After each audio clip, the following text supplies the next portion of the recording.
Bureau chief Wasim Iqbal Jacobabad SSP पारां साफ़िन की गिरफ्तारी दहशतगर्दी एक्ट तहत केस दाखिल करण खिलाफ जर्नलिस्ट प्रोटेक्शन फॉर्म के प्लेटफॉर्म ता साफ़िन एहतजाज किया।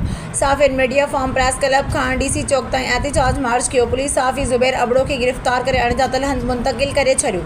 मुज़ाहिरीन जेकमबाद पुलिस 6 साफ़िन खिलाफ दहशतगर्दी एक्ट तहत केस दाखिल कर वरतो आ। जेकमबाद पुलिस आईनो ॾेखारण ते कूड़ो केस दाखिल कर छड़ियो। एहतजाज साफ़ी ज़ुबैर अबड़ो, गुलाम हुसैन अबड़ो, रियाज़ राहू जो नदीम लशरी के घरन ते पुलिस की चढ़ाई मज़हमत जोगो अमल है। एहतजाज कंदड़न जो चवण है त साफ़िन के घरन ते पुलिस जो छापो ज़ुबैर अबड़ो के आज़ाद करे साफ़िन के तहफ़्फ़ुज़ फराहम किया वने। मुतालबो जेकमबाद के साफ़िन खिलाफ कूड़ा केस खत्म न किया वे त जर्नलिस्ट प्रोटेक्शन फॉर्म के प्लेटफॉर्म ता मुल्कगीर एहतजाज किया।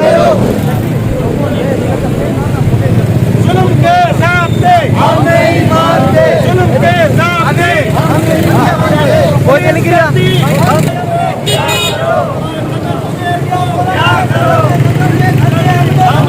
दहशतगर्दी ना मानो, पुलिस की गुंडागर्दी ना मानो।